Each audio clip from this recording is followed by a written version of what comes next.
హిమదీపం రచన జొన్నలగడ్డ లలితాదేవి గారు. చదువుతున్నది దేవి. చూడగానే ఒక లైక్ తప్పకుండా చేయండి. 3వ ఎపిసోడ్. సాయంత్రం సూర్యుడి ముఖమంతా ఎర్రగా చేసుకుని తన ఛార్జీ చంద్రుడికి అప్పగించి తన ఇంటికి తిరిగి వెళ్ళిపోయే వేళ చంద్రోదయం కావడంతో ఆయనకు సుస్వాగతం చెప్పాలని లోకమంతా స్వాగత తోరణాలు నక్షత్రాల మాలలు కట్టి ఎదురుచూస్తున్న వేళ ఉదయశంకర్ ఇంట్లో గార్డెన్ పార్టీ జరుగుతోంది. అప్పటికి కమల్ శచీదేవిల స్నేహం గాఢతరమైంది అనడానికి నిదర్శనంగా కమల్ శచీదేవులు ఒకరికొకరు ఎదురెదురుగా కూర్చొని నవ్వుతూ గ్లాసుల్లోకి విస్కీ వంపుకుంటున్నారు. విస్కీ తాగడం బాగా నేర్చింది శచీదేవి. ఆమెకు అన్ని సుఖాలు నేర్పాడు కమల్. చూడండి శచి, ఈ ఇండీస్ ప్రజలకు డాన్స్ సెన్స్ బొత్తిగా లేదు. మీ ప్రదర్శనతోటి వాటికి నృత్యం అంటే ఏమిటో తెలియజేయాలి. ఆ విధంగా మీరు వారిలో గొప్ప టేస్ట్ కలిగించే విధంగా నర్తించాలి. ఏమంటారు? ఓకే, అసలు నేను అందుకోసమే కదా వచ్చింది. మీ భరతనాట్యం ఒక్కటి చేయండి, మిగతావి ఒడిస్సీ, కథకళి లాంటివన్నీ ఐటమ్స్ ఉంటే బాగుంటుంది. అలాగే మీ సలహా తప్పకుండా పాటిస్తా. దానికి తగిన ఏర్పాట్లు చేయండి తప్పకుండా. అన్నట్టు ఆయన మీకు ఏమాత్రం ఇచ్చాడేంటి డబ్బు? 3 లక్షలు ఇండి స్టేట్ బ్యాంక్లో అకౌంట్ పెట్టించి అందులో వేయించాడు. ముష్టి వేసినట్టు 3 లక్షలేనా? ఈ చెరుకు తోటలు, ఆ బిజినెస్లు ఏం చేస్తారు? అవన్నీ ఆయన గారు లేచి తిరిగి చూసుకుంటున్నాడని అనుకుంటున్నారేమిటి? పైగా ఉన్నది మన్నది తాగి తగలేయగలడు కూడా. అలాంటి గాల్లో మేడలు కట్టే రకం కాను నేను. ఇక అతగాడు లేవడం తిరగడం అనేది ఇంపాసిబుల్. ఇండియాలో దరిద్రం పోవడం అనేది ఎంత అసాధారణమైన విషయమో ఇది కూడా అంతే. బాగా చెప్పారు. అందుకే దీపం ఉండగానే ఇల్లు చక్కబెట్టుకోవాలి. ఏసీ ఉన్నంతసేపే గదిలో చల్లదనం, అది గుర్తించి ప్రవర్తించండి. అలాగే అన్నట్టు తల పంకించింది శచీదేవి. అన్నట్టు మీ అమ్మమ్మ గారు ఏరి? పరిహాసంగా అన్నాడు కమల్. అమ్మమ్మ? ఆవిడెవరు? అదేనండి బాబు, మీ సిస్టర్. బొత్తిగా చురుకుతనం లేదు, కలుపుకోలుతనం అంతకంటే లేదు. ఒట్టి బీసీ నాటి మనిషి. కరెక్ట్గా చెప్పారు. అది అంతే, దానికి కల్చర్ లేదు. తేలిగ్గా తీసిపారేసింది శచి. సరిగ్గా అదే సమయంలో కాస్త విస్కీ తాగి ఫ్రెండ్స్తో చియర్స్ చెప్పి కులాసాగా కాలక్షేపం చేస్తున్నాడు ఉదయశంకర్ వరండాలో. శైలజ ఒక్కరితి తన గదిలో కూర్చుని తలుపులు వేసుకుని తనలో తనే పాడుకుంటోంది. పాడాలనే ఉన్నది వినిమెచ్చి జత కలిపే మనసుంటే. మెల్లగా పాడిన ఆ గది తలుపులు చీల్చుకొని ఉదయశంకర్ కర్ణ పుటాళ్లకు సూటిగా వెళ్ళి తగిలింది ఆ పాట అతన్ని పూర్తిగా ఆకట్టుకుంది. ఎవరేమనుకుంటున్నా తను వెనక సర్వేంద్రియాలు ఆ పాటపైనే లగ్నం చేశాడు. అతనేదో పరధ్యాన్నంగా ఉన్నాడని గ్రహించి సెలవు తీసుకున్నారు ఒక్కొక్కరే. అందరికీ తలాడిస్తూనే సమాధానం చెప్తున్నాడు, కానీ మనసు మట్టుకు పాటపైనే ఉంది. అంతా వెళ్ళిపోయాక తన వీల్చైర్ నెట్టుకుంటూ శైలజ గద్దాకా వెళ్ళాడు. సరిగ్గా అప్పుడే భక్తిగీతం ఆలపిస్తోంది శైలజ. శ్రీశైల మల్లేశ్వర భ్రమరాంబ హృదయేశ్వరుడా అనే పాటను తన్మయుడై వినసాగాడు. అతని కళ్ళు ముందు విభూతి రేఖలు, రుద్రాక్ష మాలలు, పులితోలు కమండలం ధరించిన పరమేశ్వరుడు, నుదుట గుండ్రని కుంకుమ బొట్టుతో నవ్య కళలతో పార్వతీదేవి కదిలినట్టుగా ఉంది. శైలా! అతని పిలుపుకు లిక్కిపడి యువతలకు వచ్చింది. ఏంటండి ఇలా వచ్చారు? అంది కంగారుగా. ఏం లేదులే, ఒక్కరివి ఏం చేస్తున్నావో చూద్దామని. ఏకాంతంలో మంచి మిత్రుడు సంగీతమేనట. ఏదో నాకొచ్చిన చిన్న పాటలు గుర్తొస్తే పాడుకుంటున్నాను. నేను అందుకనే అన్నాను, నువ్వు నిజంగా అదృష్టవంతురాలివి. నా మొహంలో ఉంది అదృష్టం. శ్రీ మహావిష్ణువు పెద్ద భార్య అనుగ్రహానికి తప్ప చిన్న భార్య ఆదరణకు సరిగ్గా నోచుకోని దానిని. అంటే విష్ణువు పెద్ద భార్య జ్యేష్ఠాదేవి. ఆవిడే దరిద్రానికి నాధురాలు. చిన్నావిడ శ్రీ మహాలక్ష్మి. ఆవిడ కరుణ నా మీద ఎప్పటికీ పడదు అంది శైలజ. నీకు డబ్బు కావాలా శైల? నాకు డబ్బు దేనికి? ఆవకాయ వేసుకుని అన్నం కావాలి. కానీ ఆవకాయ? మరే రోజుకు ఒక్కసారైనా నాకు ఆవకాయతో అన్నం తినందే భోజనం చేసినట్టు ఉండదు. అవి ఇక్కడెక్కడ దొరుకుతాయి? నేను తెచ్చుకున్నాను చిన్న చిన్న సీసాల్లో. అమ్మ దొంగ! అయితే నీ గదిలో కూర్చొని ఒంటరిగా భోజనం చేస్తున్న కారణం ఇదన్నమాట. నాకు కాస్త రుచి చూపించవా? చూపిస్తాను, కానీ మీరు ఆ కారం తినలేరు సుకుమారులు. నాకు అలవాటు కనుక ఇబ్బంది లేదు. పైగా కారం ఎక్కువ తింటే కష్టాలు ఎక్కువగా ఓర్చుకుంటారని మా వాళ్ళ సామెత. మీ వాళ్ళ సామెతలన్నీ బాగున్నాయి శైల. వెనకటి పరిస్థితికి కారం అక్కర్లేకపోయింది, కానీ ఇక ముందు ఎదురబోయే పరిస్థితికి ఇప్పటి నుంచి కారం తింటూ ఓర్చుకోగల శక్తి సంపాదించుకోవాలి. అదే మంచిది అనిపిస్తోంది. మీకేం కర్మ కష్టాలు పడ్డానికి. ఆ మాటకి నవ్వి తన గదిలోకి వెళ్ళిపోయాడు ఉదయశంకర్. ట్రినిడాడ్లోని ఒపేరా హౌస్లో ఇండియన్ సీన్ వెరైటీ షో అనే పోస్టర్, శచీదేవి ఫోటో బ్లాక్ గోడలను అలంకరించాయి. పోస్టర్లు జార్జ్ టౌన్ గోడల మీద కూడా సాక్షాత్కరించాయి. జార్జ్ టౌన్లోని టౌన్ హాల్లో ఒక వారం ముందుగానే అడ్వాన్స్ బుకింగ్ కింద టికెట్లు అమ్మసాగాయి. ట్రినిడాడ్లో ఒక్క రోజులోనే హాల్ పూర్తిగా నిండిపోయినన్ని టికెట్లు అమ్ముడుపోయాయి. ఆ రోజే నృత్య ప్రదర్శనకు ఇండియన్ ఆర్కెస్ట్రాను రప్పించాడు కమల్. శైలజ ఉదయశంకర్ పెట్టిన 2వ పట్టుచీర కట్టుకుంది. మెడలో అతనిచ్చిన నెక్లెస్ వేసుకొని చక్కగా వాలుజడలో గులాబీల దండ తురుముకుంది. వెళ్తున్నానండి అని ఉదయశంకర్ దగ్గరకు వచ్చింది. ఆమెనే రెప్పవేయకుండా చూస్తున్నాడు అతను. శైల, నువ్వే నిజంగా శ్రీ మహాలక్ష్మివి. ఇంకా లక్ష్మీ కటాక్షం లేదని బాధపడతావెందుకు అని అడిగాడు. ఆ మాటలకి నవ్వింది శైల. నేను లక్ష్మీదేవినని మీరొక్కరూ అన్నారు, ఇంతవరకు ఎవ్వరూ ఆ మాట అనలేదు అని నవ్వి, మరి మీరు రారే అని అడిగింది. అవిటివాడిని నేనెందుకు శైల? నాకు కాస్త తోడుగా ఉంటారని మీ ఆవిడగారు నృత్యం మీరు చూడరా? టీవీలో చూస్తానులే. అయితే మీరు ఒక్కరే ఇంట్లో ఉంటారా? ఉంటాను, నాకేం భయం. అతనికి అక్కడికి రావడం బొత్తిగా ఇష్టం లేదని గ్రహించింది శైలజ. నేను వెళ్ళి రానా? Wish you all the best అన్నాడు ఉదయశంకర్. థ్యాంక్స్ అంటూ వెళ్ళిపోయింది శైలజ. ట్రినిడాడ్లో ఒపేరా హౌస్ రాత్రి 8:30 తెర లేచింది. రంగురంగుల దీపకాంతులతో నమస్కారం చేస్తూ శచీదేవి అప్సరసలా ప్రత్యక్షమైంది. ఆ ఫోజు ముందు వరుసలో కూర్చున్న కమల్ గుండెల్లో 1000 ఆర్కెస్ట్రాలను మోగించింది. శైలజ మధురంగా పాడుతూ ఉంటే దానికి లయబద్ధంగా నృత్యం చేస్తోంది శచీదేవి. ముందు భరతనాట్యం, ఆ తర్వాత ఒడిస్సీ, ఆ తర్వాత కథక్. ఆ ప్రజలను కథక్ నృత్యం విశేషంగా ఆకర్షించింది. 5 నిమిషాలు ఆపకుండా కరతాళ ధ్వనులు చేశారు. ఫస్ట్ ట్రినిడాడ్లో వచ్చిన ప్రదర్శనకు, సెకండ్ జార్జ్ టౌన్లో ఇచ్చిన ప్రదర్శనకు శచీదేవికి 50,000 వసూలైనాయి. స్పాన్సర్ చేసిన కమల్ 10,000 ఖర్చులకు పోను మిగిలిన డబ్బు శచీదేవికే ఇచ్చేశాడు. ప్రదర్శన పూర్తయ్యాక శైలజ కారులో ఇంటికి వచ్చేసింది. కానీ డబ్బు లెక్కలు చూసుకోవడానికి అని చెప్పి శచీదేవి అక్కడే ఆగిపోయింది. ఆమెను తన నివాసానికి తీసుకెళ్లాడు కమల్. అందాన్ని మించిన అభినయం, నృత్యం, నిజంగా సమ్మోహనాస్త్రం వేశావే ఈరోజు ఇండీస్ ప్రజల మీద అంటూ దగ్గరికి లాక్కున్నాడు. అతని కౌగిలిలో ఒదిగిపోయింది శచీదేవి. అలసిపోయావు, కాస్త డ్రింక్ తీసుకో అంటూనే తన కాస్త గ్లాసులో పోసుకొని ఆమెకు అందించాడు. కమల్కి భగవంతుడు మంచి రూపం, మంచి యవ్వనం, చక్కని తెలివితేటలు, అంతకుమించిన డబ్బు ఆర్జించే చాకచక్యం, ప్రేమించే హృదయం, స్త్రీని సమ్మోహితం చేసే పంచబాణాల్లాంటివి అవన్నీ తనను చుట్టుముట్టాయి. ఆ తీయని కౌగిలి తనకి శాశ్వతంగా ఉంటే చాలు. అతని గుండెల మీద పడుకుని శచీదేవి తన్మయత్వంతో కళ్ళు మూసుకుంది. పుడమి తల్లి వెండి వెన్నెల్లో తడిసి వింత అందాలతో మనసును ఆహ్లాదపరిచే వేళ తన గది కిటికీలోంచి తదేకంగా చూస్తోంది శైలజ. ఇంకా శచి ఇంటికి రాలేదు అనుకుంది వాచి చూసుకుంటూ. సరిగ్గా 12 గంటలు కారులో తీసుకొచ్చి దిగబెట్టాడు కమల్ బాబు. అతనికి టాటా చెప్పి లోపలికి వచ్చింది శచీదేవి. తన గదిలో తాను నిద్రపోతున్నాడు ఉదయశంకర్. శైలజ గదిలో శైలజ కూడా నిద్రపోయినట్టే ఉంది. ఆమె గదిలో కూడా ఎక్కడా లైట్ వెలగడం లేదు. తన గదిలోనూ తను హాయిగా పోయి నిద్రపోయింది.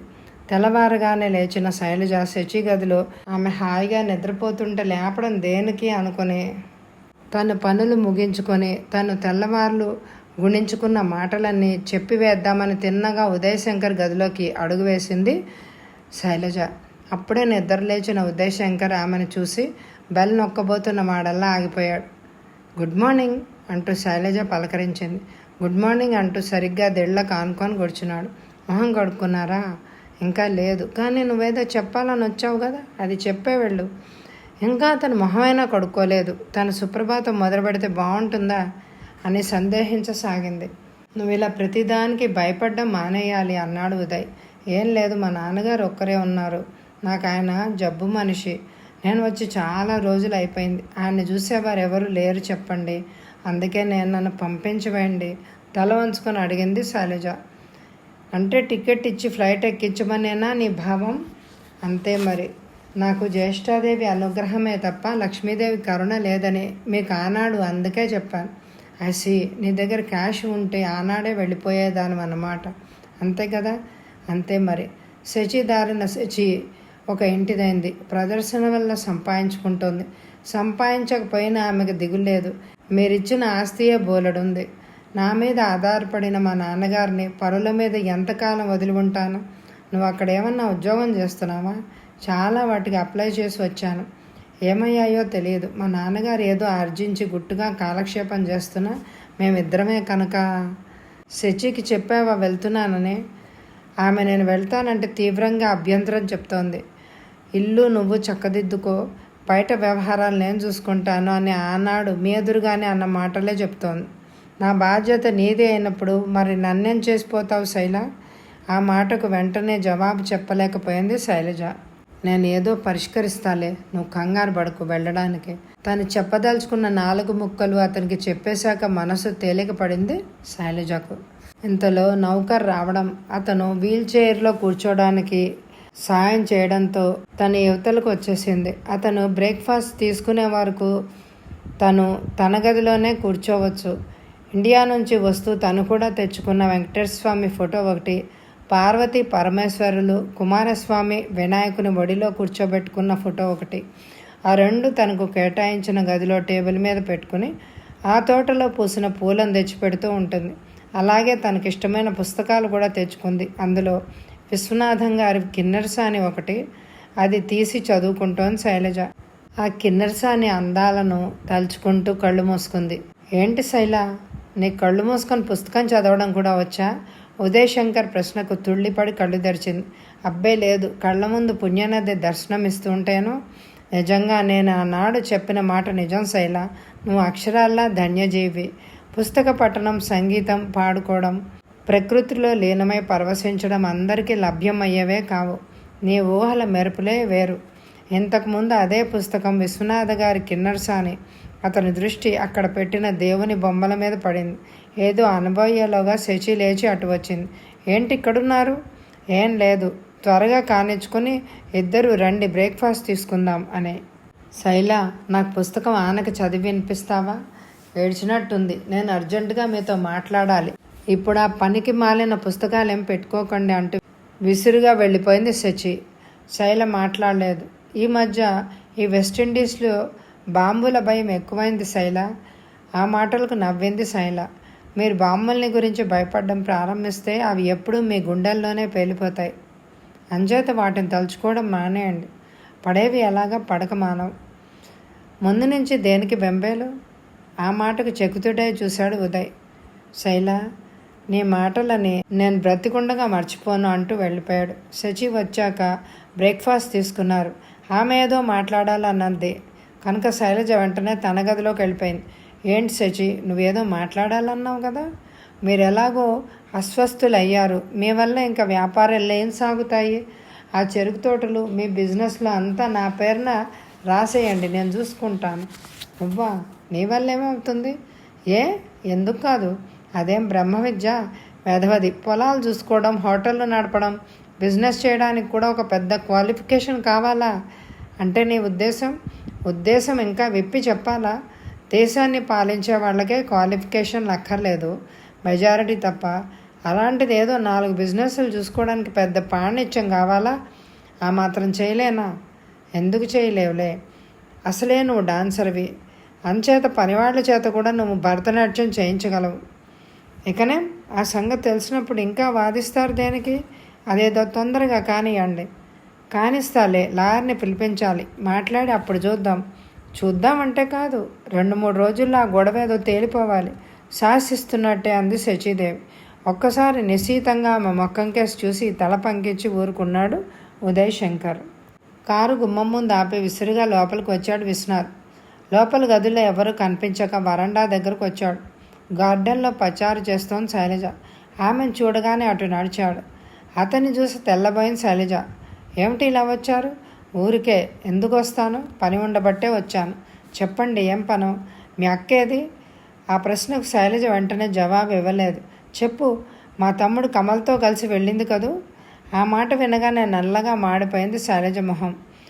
ఉదయశంకర్ అవటివాడని తెలిసి పెద్ద త్యాగమయ్యేలాగా పోజు కొట్టి అతని చేత ఏదో తాళి కట్టించుకుంది. అవతల లక్షలు వస్తున్న కట్నం కాదని కమల్ శచితో రాస క్రీడలు సాగిస్తున్నాడు. ఇదేమన్నా బాగుందా? పోనీ అంత వ్యామోహం గలది ఉదయని వెధవని చేయడం దేనికి? ముందే కమల్ని పెళ్లాడి తగలడొచ్చుగా. ఆవేశంతో ఊగిపోతూ శైలజ భుజాలు పట్టుకొని గట్టిగా గుంజాడు విశ్వనాథం. శైలజ భయపడుతూ చూడసాగింది. నువ్వు అలా చూస్తే కాదు, నాకు సమాధానం కావాలి. నేను చెప్పలేను. మీరు ఆమెనే అడిగితే బాగుంటుంది. నువ్వు ఆమె గారు తోడు దొంగలేగా. అది మీ అనుమానం మటుకే. నాకు ఈ విషయాలు ఏవి తెలియవు అసలు. మరి నీకు తెలిసిందేంటి? శైలజ మాట్లాడలేదు. విశ్వనాథ్ చేతులు శైలజ భుజాన్ని నొక్కి పడుతున్నాయి. జారే పైటను సర్దుకోవడానికి తంటాలు పడుతోంది శైలజ. ఎవ్వరూ లేని నిశ్శబ్ద వాతావరణం. ఆదిలోనే తనని పూర్తిగా వెర్రివాడిని చేసిన శైలజ ఏకాంతం. ఆ క్షణంలో తను ఏ పని మీద వచ్చాడో మర్చినట్టు ఆమెని తటాలున దగ్గరికి లాక్కున్నాడు. 2 బుగ్గలు ముద్దలతో ముంచేశాడు. అతని కౌగిలిలో పూర్తిగా వివస్సురాలైంది. ప్రతిఘటించడానికి శక్తి లేనట్టు అతని చేతిలో ప్రతిఘటించసాగింది. అరుద్దామన్నా నోరు పెగల్లేదు. ఆమె చిరుగాలికి అల్లల్లాడే చిగురుటాకులాగా వణికిపోయిన కొద్దీ అతనిలో ఉద్రేకం కట్టలు తెంచుకొని ప్రవహించసాగింది. మెత్తని పచ్చికే పూల పాన్పుగా ఆ ప్రకృతే ఒక మందిరంలా మారిపోయిన ఆ సమయంలో అతని ఆవేశం, ఉద్రేకం పూర్తిగా చల్లారేసరికి చంద్రుడు మబ్బుచాటుకు పోయాడు. వడిల్లిపోయిన పద్మంలా అయిపోయింది శైలజ. తను వచ్చిన పని ఏంటి, చేసిన పని ఏంటి? ఒకరికి నీతులు చెప్పబోయి తనే ఆ మోహానికి లొంగిపోయాడు. సన్యాసిని సంసారిని చేయాలన్నా, సంసారిని సన్యాసిగా మార్చాలన్నా ఆడదానికే చెల్లింది. తన నిగ్రహం ఏమయ్యాయి? అక్కడ గాల్లో కలిసిపోయాయి. ఆమె ముఖం ఇంకా తన జీవితంలో చూడగలడా? తన తమ్ముడిని శచిని మందలించగలడా? అసలు మందలించడానికి అర్హుడేనా? ఏ మొహం పెట్టుకొని ఇంకా బుద్ధులు కలపబోతాడు? తాను భ్రమపడినట్టే అతను భ్రమపడ్డాడు. ఆమె ఇష్టపడింది. వాళ్ళిద్దరికీ కలిసింది, అంతే. తనేమీ ఘనంగా ప్రవర్తించలేదు కనుక తూలనాడే అర్హత కూడా లేనివాడే. తల వంచుకుని శైలజ కేసు చూసి పరిగెత్తినట్లే వెళ్ళి కారులో కూర్చుని స్టార్ట్ చేశాడు. ఉదయశంకర్ వీల్ చైర్లో ఆసుపత్రి నుంచి తిరిగి ఇల్లు చేరేసరికి శైలజ తన గదిలో కూర్చుని కళ్ళు తుడుచుకుంటూ కనిపించింది. ఏంటి శైలు, ఏడుస్తున్నావా అని అడిగాడు ఆదుర్దాగా. గబాల్న అతని భుజం మీద వాలి వెక్కి వెక్కి ఏడవసాగింది. తను అవటివాడయ్యాక స్త్రీ అంటూ దగ్గరకు వచ్చింది శైలజ ఒక్కరితే. ఉదయశంకర్ గుండె క్షణం లయ తప్పినట్టయింది. ఏడవకు, ఇక్కడ నీకేమన్నా అసౌకర్యంగా ఉందా అని అడిగాడు ఆమె తల నిమురుతూ. నేను మా ఇంటికి వెళ్ళిపోతాను, వెక్కిళ్ళ మధ్య అంది శైలజ. వెళ్తే వెళ్ళు, కానీ నన్ను ఒంటరివాడిని చేసిపోకు. మీరు ఒంటరివారు ఎందుకు అవుతారు? శచి తోడుంది. ఉంది, ఎందుకు లేదు? ₹100 ఉన్నా ఒకటే, లేకపోయినా ఒకటే. రాకెట్లా దూసుకొచ్చింది ఆ మాట అతని నోటి వెంట. శైలజ ఎవరితో ఎలా మాట్లాడాలో బొత్తిగా అర్థం కానట్టు చూస్తూ ఉండిపోయింది, అర్థం వెతుక్కుంటున్నట్టు. ఇంతలో శచి హై హీల్స్ టకటకా వినిపించింది. బెరుగ్గా యువతలకు వచ్చింది శైలజ. ఓ, మీరిక్కడున్నారా? ఏమంటున్నాడు మీ పిల్లలాయరు? ఏముంది అనడానికి? ఏం లేదా? ఇక్కడ నేను మీరు చెప్పేదేమిటి, మీరు చేస్తున్నదేంటి?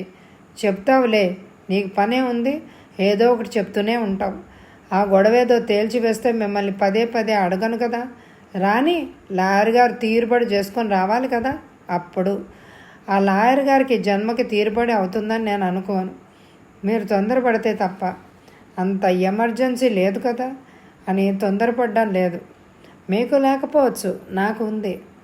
కానీ ఆస్తి నాది, నీది కాదు. కరుగ్గా అని తన గదిలోకి వెళ్ళిపోయాడు. శచీదేవి కోపంగా పెదవి కొరుక్కుంది. చెల్లెల కోసం చూసింది. అక్కడి నుంచి శైలజ ఎప్పుడో తప్పుకుందో ఆ ప్రాంతంలోనే లేదు. ఎవరిని ఏం అందామన్నా ఎవరూ కనిపించక విసవిస తన గదిలోకి వెళ్ళిపోయింది. స్త్రీకి ఆర్థిక స్వాతంత్రం ఉండాలి. తిరగబడ్డ స్త్రీని ఎవరూ గౌరవించారు, పైగా హింసిస్తారు. చులకన అవుతుంది అందరికీ. కనుక వేలకు వేలు స్త్రీలు తిరగబడితే గాని ఈ సంఘం కళ్ళు తెరిచి స్వతంత్రించి అయిన స్త్రీని గౌరవించడం నేర్చుకోదు అన్నాడు చలం. అది ఏ దేశంలో ఉన్న ఆడదానికి అన్వయించకుండా ఉండదు. తను ఇక్కడికి ఎన్నో ఆశలతో ఎన్నో కోరికలతో వచ్చింది. అన్ని ఆదిలోనే విహంగాల్లాగా ఎగిరిపోయాయి. అయినా తను ఎగిరిపోతున్న పక్షులను వెనక్కి లాక్కువచ్చి పంజరంలో బంధించాలనే కోరుకుంటోంది. వెంటబడి కొంతన్న విజయం సాధించింది. అది అయినా ఆవగింజంతే. ఇంకా చేయవలసిన పనులన్నీ మిగిలిపోయి ఉన్నాయి. ఏదో ప్లాన్ చేయాలి. వ్రతం చెడిన ఫలం దక్కాలని తన పట్టుదల. అది తన కొన ఊపిరి ఉన్నంత వరకు పోరాడి తీరవలసిన లక్ష్యం, ఏకైక లక్ష్యం. పడుకుని ఆలోచిస్తోంది శచీదేవి. మరో 10 రోజులు ఏ ప్రత్యేకత లేకుండా గడిచిపోయాక లాయర్ అనిల్ కుమార్ గారు కారు ఉదయశంకర్ భవనం ముందు కనిపించింది. అందరూ కాఫీలు సేవించాక ప్రారంభించారు అనిల్. ఇప్పుడు మీ కోరిక ప్రకారం రాయించిన వీలునామాలు మార్చవలసిన అవసరం లేదుగా? లేదు. అయితే రిజిస్టర్ చేయించనా? చేయించి సీల్ వేసి మీ దగ్గర ఉంచండి. శచి, శైలజలు అక్కడే ఉన్న సోఫాలో కూర్చుని అతి శ్రద్ధగా ఆలోకిస్తున్నారు ఆ మాటలే. వీలునామా మాకు చదివి వినిపించక్కర్లేదంటారా? ప్రశ్నించింది శచి. అది పెద్ద ఇంపార్టెంట్ కాదు. చదివి వినిపించకపోయినా మీ కోరిక ప్రకారం రాసిన వీలునామాయే కనుక మీకు అనుకూలంగానే ఉంటుంది. ఇప్పుడు ప్రస్తుతం మీకు కావాల్సిన సీలు చేస్తున్న వీలునామా కాదు. అది నా దగ్గర ఎంతో భద్రంగా ఉంటుంది. అదిలా ఉంచండి. మీరు బిజినెస్లు, హోటళ్ళు, తోటలు వగైరాలు చూసుకోవడానికి ముఖ్యంగా మీరు ఉదయ్ శంకర్ గారి నుంచి అథారిటీ లెటర్ తీసుకోవాలి. అది చూపించందే ఎవరికి పోయినా మీ మాటకి గౌరవం ఉండదు. అంచేత ఇదిగో ఇది మీ దగ్గర ఉంచుకోండి.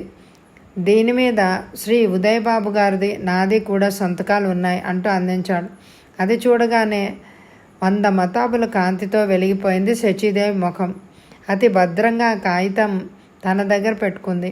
మీ కోరిక ప్రకారం, ఉదయ్ గారి కోరిక ప్రకారం ఆస్తి మీద మీకు అజమాయిషీ ఇవ్వబడింది. ఇక మీ చాకచక్యం అంతా చూపించి దాన్ని అభివృద్ధి చేస్తారో అసలు లేకుండా చేస్తారో మీ ఇష్టం అంటూ లేచాడు అనిల్. శచీదేవి గర్వంగా తల ఎగరేసింది. అనిల్ వెళ్ళిపోయాడు. ఏంటి శైల దీర్ఘంగా ఆలోచిస్తున్నా అని అడిగాడు ఉదయశంకర్ లోపలికి వస్తూ. ఆ రోజు శనివారం. తలారా స్నానం చేసి వెంకటేశ్వరునికి భక్తిగా పూజ చేసుకుంది. పూజ అనంతరం కిటికీలోంచి బయటకు చూస్తూ నిలబడింది.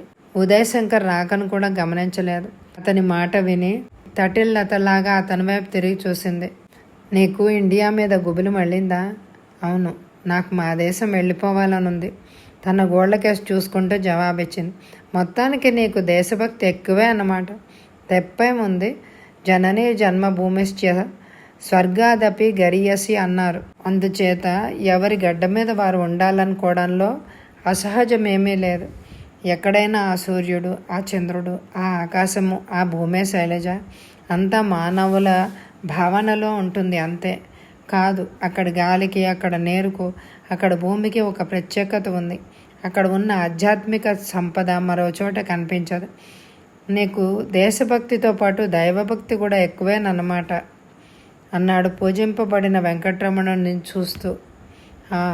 అంతో ఎంతో తప్పకుండా ఉంది. నాకే కాదు, అక్కడ పుట్టిన ప్రతి వారికి ఎంతో కొంత భక్తి తత్పరత ఉండే ఉంటుంది. అక్కడ వీచే గాలి, తాగే నీరు, తిండిలోంచి ఆది నుంచి ఆధ్యాత్మిక తరంగాలు ప్రవహిస్తూనే ఉంటాయి. అది ఎందువల్ల అంటావు? పరిశీలనగా ఆమె మొహంలోకి చూస్తూ అడిగాడు. అది భారతదేశం గనక. భా అంటే భక్తి, రా అంటే రక్తి, తా అంటే తత్వం. ఈ మూడు కలిసిందే భారతదేశం. నీ వివరణ బాగానే ఉంది. ఇంత గాఢంగా పూజించావు. నీకు ఏడుకొండలు వాడంటే అంత భక్తి ఉందా? భక్తి ఉందో లేదో నేను చెప్పలేను, కానీ కలియుగంలో వెంకటేశ్వర స్వామి గొప్ప దైవం అని అన్నారు. పాపం, ఆయన వైకుంఠం నుంచి సరాసరి భూమికి దిగినవాడు.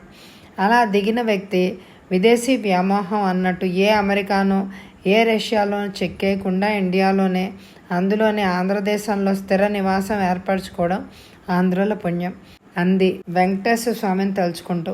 నువ్వు గొప్పగా వర్ణించిన ఆ దేవుడంటే నాకేమాత్రం భక్తి లేదు శైల. వచ్చిన వాళ్ళందరికీ తలనీలాల పేరుతో బుర్రటెక్కించి పంపడమే ఆయన పని కవింపుగా అన్నాడు అతను. అందులో కూడా పరమార్థం ఉంది మరి. ఓ, అయితే నువ్వు డంకా బజాయించి దేవుడున్నాడు అని చెప్తున్నావు అన్నమాట.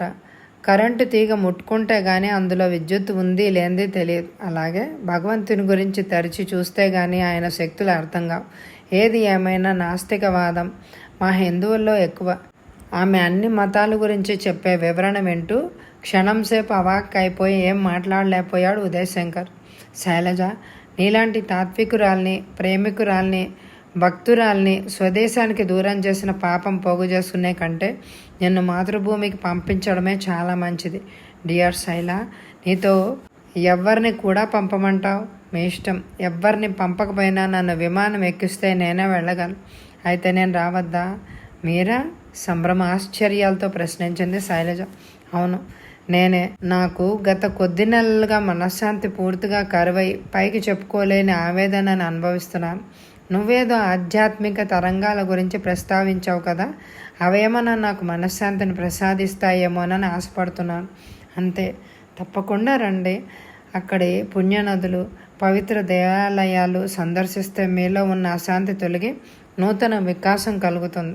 నూతనోత్తేజం కలిగి భక్తి తరంగాలు మిమ్మల్ని పునీతుల్ని చేసి మంచి ఉత్సాహాన్ని ప్రసాదిస్తాయని, అలా ప్రసాదించగలగాలని నేను దేవుణ్ణి ప్రార్థిస్తున్నాను అంది శైలజ చేతులు జోడించి. అవన్నీ తిరగడానికి నా దగ్గర డబ్బేది? ప్రస్తుతం నేను అన్ని విధాలా నేర్పేదని. అది గుర్తుపెట్టుకుని అడుగు వేయి. ఏం పర్వాలేదు, నేను BA పాస్ అయ్యి టైప్ పరీక్షలు పాస్ అయిన దాన్ని. నాకు ఏదో ఉద్యోగం రాకపోదు, అన్న వస్త్రాలకు లోటు ఉండదు.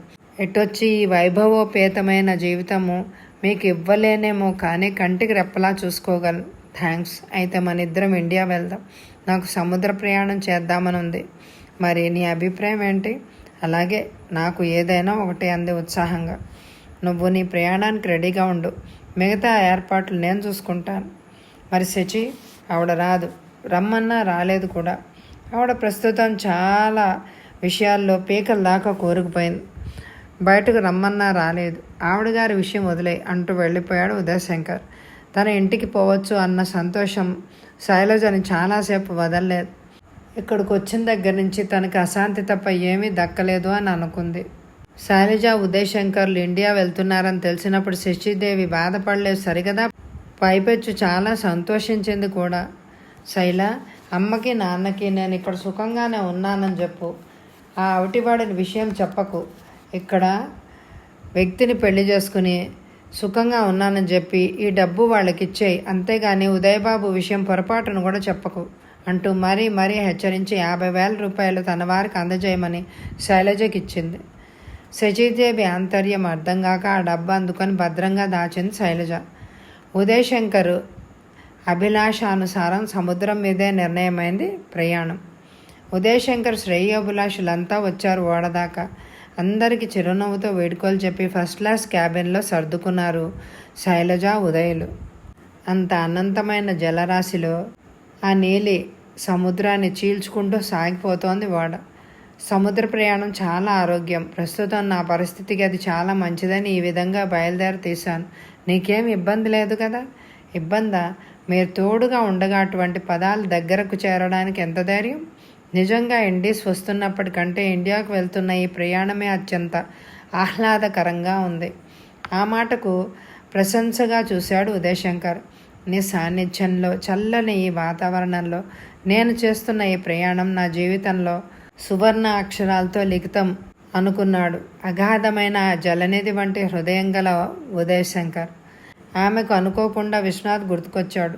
ఆ రోజు తర్వాత అతను మళ్ళీ తన మొహం చూడలేదు. బహుశా ఆ వెస్టిండీస్ అసలు వచ్చి ఉండడు, పిరికివాడు. ఛీ అనుకుంది విరక్తిగా. ఎంత ప్రయత్నించినా ఆనాటి అతని చర్యకు తను మర్చిపోలేకపోతోంది. తనని ఎంత తెలివిగా లొంగదీసుకున్నాడో. తన మగతనం అంతా తన మీదే ప్రదర్శించాడు. చివరికి ఏమైందో అతని మగతనం? అడ్రస్ లేకుండా పోయాడు. తనకి మాయని గాయాన్ని మాసిపోని మచ్చను వేసి. ఇంత అవకాశవాదులు, స్వార్థపరులు ఉంటారు కాబోలు లోకంలో అనుకుంది, తనలో రగిలే ఆవేదన జ్వాలలను అణుచుకుంటూ. అనాది నుంచి ఏదో విధంగా పురుషుడు స్త్రీని అనుభవించి వదలడానికే ఎక్కువ ప్రయత్నిస్తున్నాడు. తను మనసిచ్చిన వాడితో పంచుకున్న ఆనందమే అయినా, ఇష్టం లేని వ్యక్తి చేసిన అఘాయిత్యమే అయినా, ఆమె ఇష్టపడినా పడకపోయినా స్త్రీ పురుషుల కలయికతో కలిగే సృష్టి కార్యక్రమం ఆగదు. ఆమె తల్లి కాక తప్పదు. ఆ మాట తట్టగానే గజగజ వణికిపోయింది శైలజ. ఎటువంటి ఒడిదుడుకులు లేకుండా ప్రయాణం నిర్విఘ్నంగా సాగే సముద్రంలో కాలు పెట్టారు శైలజ, ఉదయ్, శంకరులు. శైలజకు ఒక ప్రైవేట్ కంపెనీలో ఉద్యోగం వచ్చింది మద్రాసులోనే. తమ కుమార్తె శచీదేవి ఒక గొప్పింటి వ్యక్తి ఇల్లాలైందని 50,000 బ్యాంకులో దాచుకున్న శచీదేవి తల్లిదండ్రులు ఘనంగా చెప్పుకున్నారు. ఉదయ్ శంకర్ని తన ఇంటికి నిర్భయంగా తీసుకొచ్చింది శైలజ. అమ్మా, నువ్వు ఈ అవిటివాడిని కట్టుకున్నావా అని శైలజ తండ్రి బాధగా అడిగినప్పుడు శైలజ ఏమీ చెప్పలేక తల వంచుకొని నిలబడింది. నేను ఎలాగో నా సంపాదనకి పెద్ద సంబంధాలు చేయలేనని నువ్వే ఏదో దారి చూసుకున్నావన్నమాట. ఏది ఎవరికి ఎలా రాసి ఉంటుందో అది జరగక మానదు నాన్న. దాని గురించి మనం బాధపడే ప్రయోజనం లేదు. నువ్వు అనవసరంగా దిగులు పడకు. ఆయన చాలా మంచివారు అంది శైలజ. వచ్చే ఎపిసోడ్లో శైలజ గర్భవతి అవుతుందా, విశ్వనాథ్ తిరిగి వస్తాడా, ఉదయ్ శంకర్ ఆమె భర్తగా చలామణి అవుతాడా, ఇవన్నీ తెలియాలంటే మరి వచ్చే ఎపిసోడ్లో కలుసుకుందాం. ఈ ఎపిసోడ్కి ఎక్కువ లైకులు ఇవ్వండి. Thank you very much my dear friends.